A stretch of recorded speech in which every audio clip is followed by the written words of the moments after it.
অনেকের ব্লেন্ডারে এ ধরনের সমস্যা হয়ে থাকে। সমস্যাটি আমি আপনাদের দেখাচ্ছি। দেখেন, ভেতর থেকে স্পার্কিং করছে, আগুন জ্বলছে।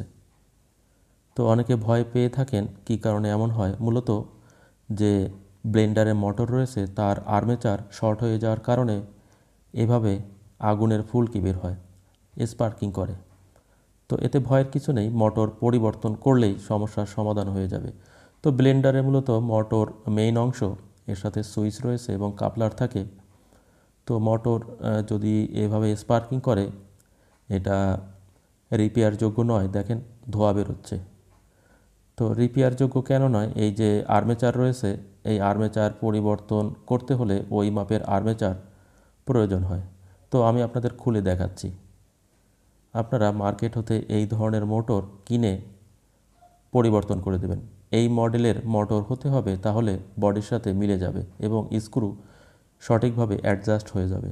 তো এই মোটরগুলো মার্কেটে 520 টাকার ভিতরে বর্তমান যে দাম রয়েছে তা পাওয়া যায়, যা কিনেই পরিবর্তন করে দেওয়া যায়। তো আমি খুলে নিয়েছি এবং কী কারণে স্পার্কিং করছে আমি আপনাদের দেখাচ্ছি। এটা হচ্ছে ইউনিভার্সাল মোটর।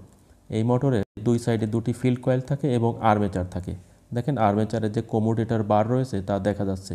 ওই কমোডেটার বার মূলত যে কার্বন ব্রাশ রয়েছে, ওই কার্বন ব্রাশ থেকে বিদ্যুৎ সাপ্লাই নিয়ে থাকে। আর্মেচার শর্ট হয়ে যাওয়ার ফলে কমোডেটার বার দেখেন স্পার্কিং করছে। আমি সুইচ অন করছি এবং আপনাদের দেখাচ্ছি। দেখেন, ক্যাবেলগুলি এখান থেকে কেটে মূলত নতুন মোটর একইভাবে ফিটিং করতে হবে। এখানে 3টি স্পিড রয়েছে। দেখেন, এই যে কমোডেটার বার জ্বলছে এবং জ্বলে লাল হয়ে যাচ্ছে। তো এই মোটর পরিবর্তন করতে হবে। আর যদি এই মাপের আর্মেচার পাওয়া যায়, এটা সহজ প্রাপ্তি হবে না, অনেক ক্ষেত্রে পাওয়া যেতে পারে। সবচেয়ে ভালো হয় মোটর পরিবর্তন করে দিলেই। আর্মেচার শর্ট হয়ে গেছে, ফলে কমোডেটার বার স্পার্কিং করছে। তো মোটরটি খুলতে হবে। মোটর খোলার আগে এর উপরের অংশে যে কাপলার রয়েছে ওই কাপলার খুলতে হবে। তো কাপলার ভালো রয়েছে। কাপলার খোলার নিয়ম হচ্ছে, এই ধরনের মডেলের কাপলার খোলার নিয়ম হচ্ছে উল্টা দিকে ঘোরাতে হবে। উল্টা দিকে সজোরে ঘোরাতে হবে, অর্থাৎ এটা রিভার্স থ্রেড। উল্টা দিকে যদি এইভাবে আপনি ঘুরান, তাহলে কাপলার খুলে যাবে। এই যে কাপলার খুলে গেছে। অথবা যদি আপনারা মোটরের শ্যাফট ধরে উল্টা দিকে ঘুরান, এই ধরনের মডেলে বা যে কোনো বেশিরভাগ ক্ষেত্রেই উল্টা থ্রেড বা রিভার্স থ্রেড ব্যবহার করা হয়। দেখেন, মোটর আমি খুলে নিয়েছি।